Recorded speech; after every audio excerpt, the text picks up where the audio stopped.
मित्रांनो, माझे नाव रवी आहे. माझे लग्न होऊन 5 वर्ष झाली होती.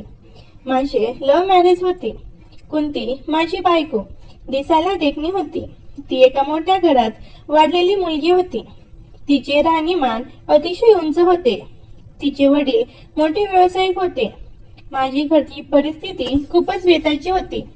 तरीही माझ्यावर पाहून कुंतीने माझ्याशी पळून जाऊन लग्न केले होते. सुरुवातीस तिच्या घरच्यांनी आम्हाला स्वीकारले नव्हते, पण नंतर त्यांनी आम्हाला स्वीकारले. तिच्या वडिलांनी आम्हाला एक मोठा बंगला भेट म्हणून दिला. आम्हाला पाहिजे नको ते सगळे ते बघायचे. त्यामुळे मी एक प्रकारे त्यांचा घर जावई चाललो होतो. सुरुवातीचा गोडपणा आता थोडा कमी झाला होता. माझ्यात आणि कुंतीमध्ये आता वारंवार खटके उडू लागले होते. ती मला तिच्या मर्जीप्रमाणे हवी तशी वागू पाहत होती. तिला तिच्या उंच राहणीमानाची मस्ती होती. मी मात्र तिला त्यात लागू देत नव्हतो. त्यामुळे आमच्यासारखे खटके उडू लागले होते. नको झाले होते काही. तिला घरकामाची आवड नव्हती. त्यामुळे तिने एक बाई कामाला ठेवली होती. अंकिता आमची कामवाली दिसायला गरगरीत होते. तिला बघताच ती कामवाली आहे यावर विश्वास ठेवणे कठीण होते. कारण अंकिता गोरी तर होतीच, पण तिची उंची, तिचे राहणे बघितले तर कधी कधी मला कुंतीपेक्षा ती जास्त आवडायची. अंकिता पडेल ते सगळे काम करायची. आमच्या घरातील तिला सगळ्या गोष्टी माहीत होत्या. आमच्यात होणारे भांडणे बघून ती पण कधी कधी नाराज होत असे. ती मला नेहमी म्हणायची, साहेब, मला कधी कधी तुमची कीव येते. एके दिवशी मी घरी नव्हतो तेव्हा अंकिता रडत होती. ते बघून कुंतीने तिला विचारले, काय ग अंकिता, काय झाले, का रडत आहेस? बाई साहेब, माझ्या लहान बहिणीचे लग्न ठरले आहे आणि तिकडच्या लोकांनी 1,00,000 रुपये हुंडा मागितला आहे. जर नाही दिला तर लग्न मोडणार म्हणत आहे. माझ्याकडे तर इतके पैसे नाहीत. माझे घरचे माझ्यावर अवलंबून आहेत. मी काय करू? अगं, तुझा बॉयफ्रेंड आहे का कोणी? कुंतीने विचारले. हो आहे ना. तिच्या या उत्तरावर कुंती म्हणाली, हे बघ, ही पुरुष जात नालायक असते. तू तुझी प्रॉपर्टी दाखव त्याला मोबाईल कॅमेरावर आणि त्याला सांग तुला थोडी पैशाची मदत कर म्हणून. माझी प्रॉपर्टी म्हणजे काय मला समजले नाही. ती म्हणाली, अगं, तुझी प्रॉपर्टी म्हणजे तुझे शरीर.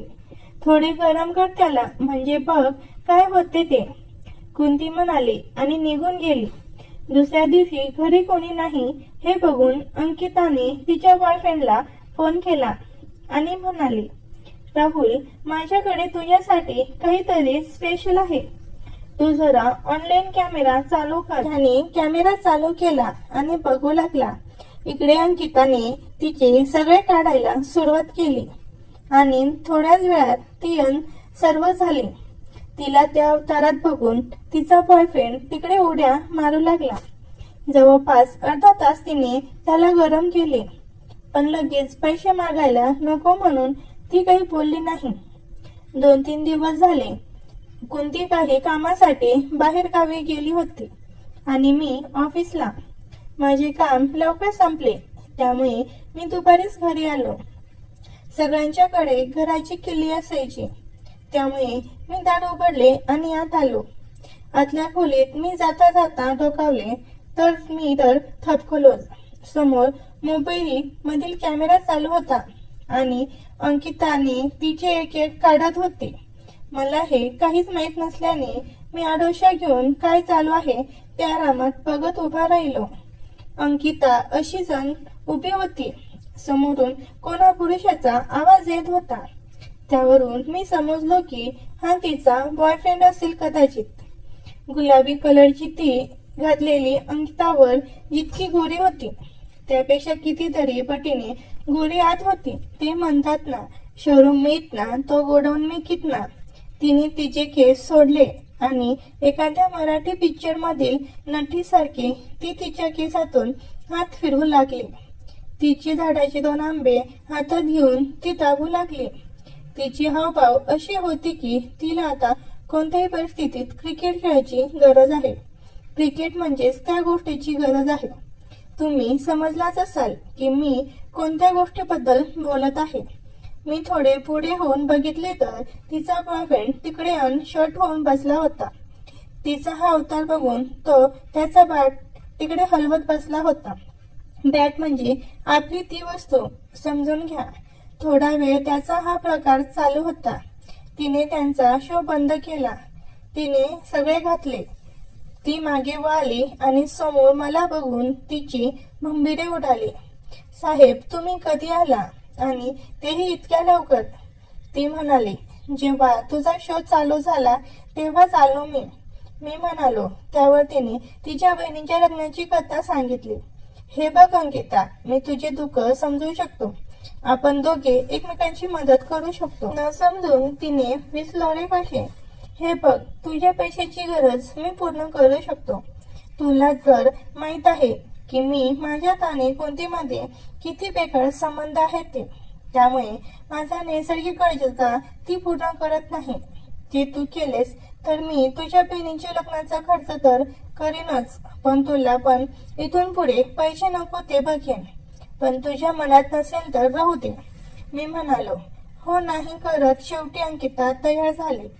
तिला मी माझ्या बेडरूम मध्ये गेलो. मी तिचा शो तर बघितलाच होतो.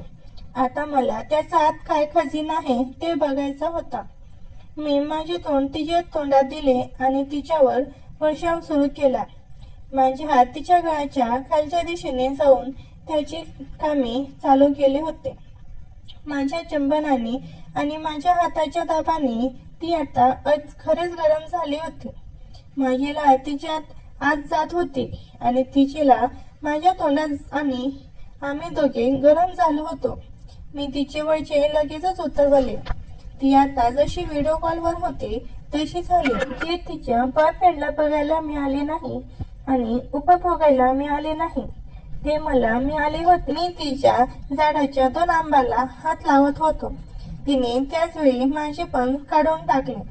तिने मला बेडवर नेले आणि ती सरळ खाली माझ्या बॅटकडे गेली. माझी उत्तेजना आता परमोच्च बिंदूवर पोहोचली होती आणि ती पण मला पूर्णपणे साथ देत होती. त्या क्षणी मी पूर्णपणे तिच्या प्रेमात बुडून गेलो होतो. मी म्हणालो, तू खरंच खूप सुंदर आहे. ती शर्मेने लाजली आणि मला मिठी मारली. मी मागचा पुढचा कोणताही विचार न करता लगेच माझ्या तटलेल्या बॅटला वाट मोकळी करून दिली. तिने माझी बॅट पाहून धक्क झाली होती. माझ्या बॅटला बघून तिला समजले होते की आज त्याची जमीन फाटणार आहे. ती जोरात मिठी मारून म्हणाली, रवी चल लवकर, आता क्रिकेट खेळूया. मी म्हणालो, हो अंकिता, मला पण क्रिकेट खेळायची खूप इच्छा होत आहे. मग मी चेन खोलून माझी बॅट काढली. ती माझी बॅट बघताच चकित झाली, कारण माझी बॅट खूप लांब व जाडसर होती. ती माझ्याकडे बघत म्हणाली, रवी, मी तुझी बॅट हातात पकडू का? मी म्हणालो, हो बिंदासपणे पकड, आपलीच आहे. मग ती माझी मोठी बॅट हातात पकडली आणि म्हणाली, तुझी बॅट तर खूप मोठी आहे. माझी बॅट अंकिताच्या हातात बसत नव्हती, कारण मी थोडा शरीराने लांब व भरदार असल्याने माझी बॅट पण मोठी होती. ती मला म्हणाली, तू पहिले कोणासोबत क्रिकेट खेळला आहेस का? मी म्हणालो, नाही अंकिता, याच्या आधी मी कोणत्याही मुलीसोबत स्त्रीसोबत क्रिकेट खेळलो नाही. आज मी पहिल्यांदाच तुझ्यासोबत खेळणार आहे. माझ्या तोंडातून हे शब्द ऐकताच ती म्हणाली, मला आता तुमची बॅट बघून क्रिकेट खेळायची खूप इच्छा होत आहे. लवकर बॅट ग्राउंडवर टेका, मला पण खेळायची खूप इच्छा होत होती. मी तिला म्हणालो, अंकिता, खेळायच्या आधी मला तुझं ग्राउंड तर दाखव. ती लगेच तिचा हिरवगार ग्राउंड मला दाखवत मला म्हणाली, हे आहे माझे ग्राउंड. मी त्याचे ग्राउंड बघताच थोडा वेळ बघतच राहिलो, कारण असा ग्राउंड मी पहिल्यांदाच बघत होतो. ग्राउंड मस्त हिरवगार होता, पण त्यात गवत खूप वाढलेले होते. ग्राउंड थोडा ओलसर झालेला होता, म्हणून वाफ निघत होते. हे बघताच मी दीपालीला म्हणालो, अंकिता, ग्राउंड तर खूपच मस्त आहे, पण ग्राउंडला थोडे गवत वाढलेले आहे. गवत राहिला नसता तर ग्राउंडवर खेळायला अजून जास्त मजा आली असती. अंकिता म्हणाली, हो रवी, बरोबर आहे तुमचे बोलणे, पण मला वेळच मिळाला नाही रे गवत काढायला. पुढच्या वेळेस नक्की साफसफाई करेन. आता ते सर्व सोड आणि लवकर ग्राउंडला बॅट टेकव. मी लगेच माझी बॅट हातात घेऊन ग्राउंडमध्ये उतरलो. माझी मोठी बॅट पकडून ग्राउंडला टेकला. लगेच अंकिता मला म्हणाली, रवी थोडा हळूहळू मार. मला पण खूप दिवस झाले क्रिकेट खेळून. मी हो म्हणत पुरी ताकदीने जोरात हाणला आणि छक्का मारला. ती एकदम जोरात ओरडली. तिच्या डोळ्यात पाणी आलं होतं. ती एकदम अडखळत म्हणाली, रवी जरा हळूहळू. मी म्हणालो, नाही अंकिता, मला तुझ्यासोबत खेळायला खूप मजा येत आहे. आजपर्यंत मी असा ग्राउंड कधीच बघितला नव्हता. मला तुझ्यासोबत क्रिकेट खेळून खूप मजा येत आहे. मग मी कधी चौका मारायचा तर कधी छक्का मारायचा.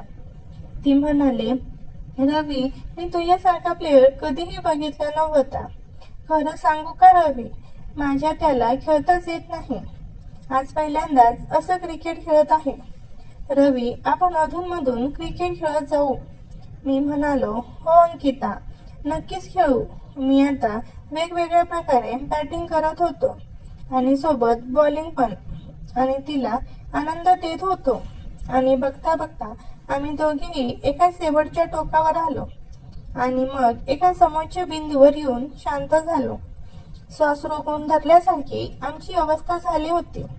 आमची घामाने अंघोळ झाली होती आणि मग हळूहळू आम्ही शांत झालो. मी पुन्हा एकदा बॉलिंग करत आम्ही दोघेही एकमेकांच्या मध्ये सामावून शांत झालो. रात्री जवळपास 12 वाजले होते आणि आम्ही एकमेकांच्या खूप जवळ आलो होतो.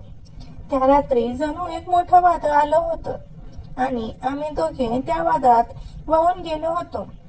मित्रांनो, आम्ही दोघे आता खूप दमलो होतो आणि मग काही वेळ अशीच पडून राहिल्यावर आम्ही उठलो आणि बाथरूम मध्ये गेलो आणि तिथे जाऊन अंघोळ करू लागलो. मग काही वेळाने मी अंघोळ करून कपडे घालू लागलो. मग तिने मला विचारले की परत कधी येणार. तर मी म्हणालो की तू जेव्हा म्हणशील तेव्हा मी येईन. माझे हे बोलणे ऐकून ती हसू लागली आणि मी तिच्या आणि मग मी तिथून बाहेर पडलो. पण मित्रांनो, मी त्या दिवशी खूप खुश होतो कारण तिच्यासोबत क्रिकेट खेळून माझी मनातली इच्छा आज पूर्ण झाली होती आणि मला माझ्या शेजाऱ्यांसोबत क्रिकेट खेळायची संधी मिळाली होती. नंतर आम्ही अधूनमधून वेळ मिळेल तेव्हा सकाळ संध्याकाळ क्रिकेट खेळायचो. तिला पहिल्या वेळेतच माझ्यासोबत क्रिकेट खेळून इतकी संतुष्ट झाली की तिने मला पुन्हा कधी पण खेळायला नकार दिला नाही.